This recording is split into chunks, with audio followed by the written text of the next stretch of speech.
6 wrestling fans. It is the Glorious Robbie Rotten here. It's probably been a while since you guys have seen me on your screens in this capacity. I've been kind of taking a break with the videos, but I'm back, and just in time for this new wrestling war between WWE and AEW. I am fresh off of watching NXT live on USA Network, and I have got to say that NXT brought their A game tonight. They blew me away. They absolutely crushed it, and that's what I'm here to do. I'm reviewing NXT, and they kicked off the night really strong with NXT Championship match between Adam Cole and his challenger Matt Riddle. And I'm not going to really spoil this match because it was so good that I suggest everybody go and watch it. It's the first match, so just tomorrow when it goes on the WWE Network, just pop up NXT and watch it. This match is phenomenal. They went about 20 minutes and they absolutely tore the house down. 100% a takeover quality main event, in my opinion.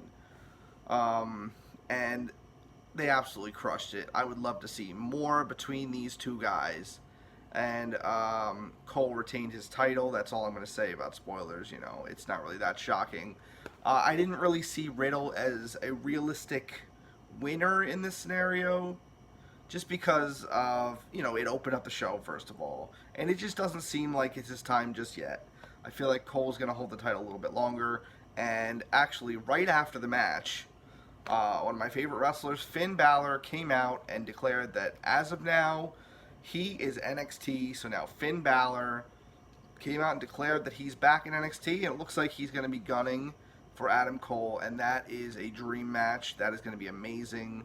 I can't wait to see that. I can't wait to see what they're going to do going forward. So that just leaves me really excited following that segment.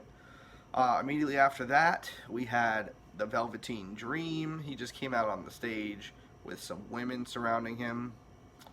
And in typical Dream fashion, he just cut a promo on Roderick Strong, basically how he's going to get his North American Championship back. And that's another match I'm looking forward to seeing again. Their original match was fantastic. They have great chemistry together, so let's do it. Let's do it. I can't wait to see it. Next up, we had Io Shirai versus Mia Yim. And I gotta say, I don't really care much for Mia Yim. I don't like her character. And, I mean, she's very solid in the ring, but I just don't care for her as a whole. And she just doesn't seem like a threat in the women's division right now. I don't know. Maybe she'll prove me wrong. She's a good wrestler, and these two had a good match. They had good chemistry and everything. But I think the match was undercut a little bit. It had the commercials throughout the broadcast. None of them were straight up commercials. Every commercial that there was had picture-in-picture where you could see the match. You just couldn't hear the commentary, which is okay. It's better than, you know, not having, like, having a full commercial and not being able to see some of the match. But I think it took away a little bit from this match because this match had a lot of that throughout. There were 2 full commercial breaks in this match. But overall, it was still a very solid match. You know, 2 had good chemistry. And Io is an absolute star in the making. I just love her. She won with the moonsault. And she's just going to keep going and rising. I hope to see her as NXT Women's Champion going forward soon. I don't know. We'll see.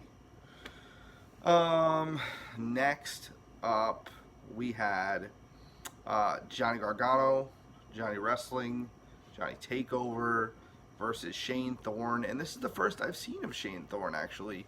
You know, I know about his work in TM61, but I never really saw him wrestle too much. And he looked really good here. I mean, he is opposite arguably the best wrestler in the business today in Johnny Gargano. But still, he impressed. The match was really good. It was short, but it was a fun sprint. You know, Gargano, of course, is amazing. And Shane Thorne really held his own. Gargano wins. And in obviously not a surprising move. But Shane Thorne, I think, really elevated himself here by really holding his own with Johnny. So, again, keep on chugging. NXT has been stellar throughout so far. Then to follow that, we have the Women's Championship match between Shayna Baszler and Candice LeRae. And you know what? In the opposite vein of the first match where I thought Riddle had no chance, I really thought that going into this was Shayna's time to lose. This was Candice's time to take the title and run with it and be the babyface champion that we haven't had since Kyrie was champ like over a year ago. And this was another takeover quality match. The two had excellent chemistry, tore the house down together. If this didn't have a commercial break or two, this would have been just as good as Cole and Riddle, I think. And it was really good, but it was a little bit short of that match to me, but still an excellent match. I would love to see more between these two as well. And unfortunately, I was wrong, and Shayna Baszler retained her championship. I'm not sure what they're doing with this. I don't see who beats Shayna now. I really thought Candice was going to beat Shayna. Shayna was going to move up to the main roster potentially, and then maybe Io versus Candice because they still have some history. I don't know. We'll see. Again, this is another match where I suggest you go on the WWE Network tomorrow when NXT is on there and watch this because this is another excellent match, and I'm assuming you'll be able to watch it without commercials, so do that. After this, we had Pete Dunne and Danny Burch, and two brawlers, two absolute bruisers, and they had a hard-hitting killer match. It was a sprint, pretty short, but it was really fun. I could see this being like an opener of a takeover type match where it really just gets the crowd going, and the two killed each other, but that's great. I really want to see Pete Dunne do something. Like, he's too talented to flounder in the mid-card anywhere. I'd love to see him do something meaningful on the main roster, preferably since he's been in NXT UK and NXT so long. So I wouldn't mind seeing him do that instead on the main roster. But, you know what? Immediately following the match in which Dunne picked up the victory with the bitter end, he was attacked by Damian Priest, and this is my first time also seeing Damian Priest, who looks like a star. I don't know much about him, but he definitely looked like a star. I think this could be big for both of them. I think this will be a big boost for Priest, and then hopefully after that, if Dunne loses, he'll move up or whatever. But that should be a good match. You know, the two are both seemingly priorities right now, so that's cool. Okay, and finally we had the main event, which was the NXT Tag Team Championship match between the Undisputed Era and the Street Profits. And I thought this was kind of an odd choice for the main event, simply because the Street Profits are kind of on the main roster right now. So it seemed pretty obvious that they weren't going to win this match. I mean, both teams are great, and they have good chemistry.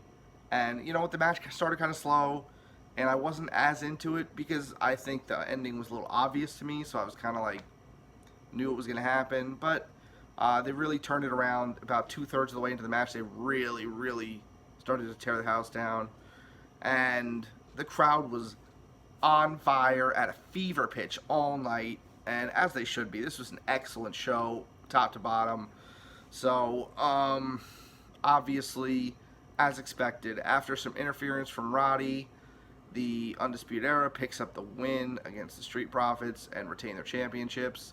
And then a big moment to close out the show.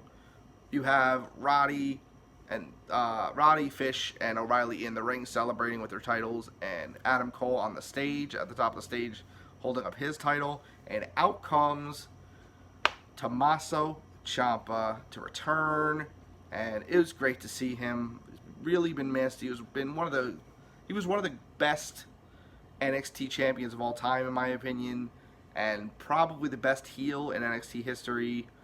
And it looks like he's returning as a babyface, which is fine because people love him, and deservedly so, because he's so great in whatever role he plays.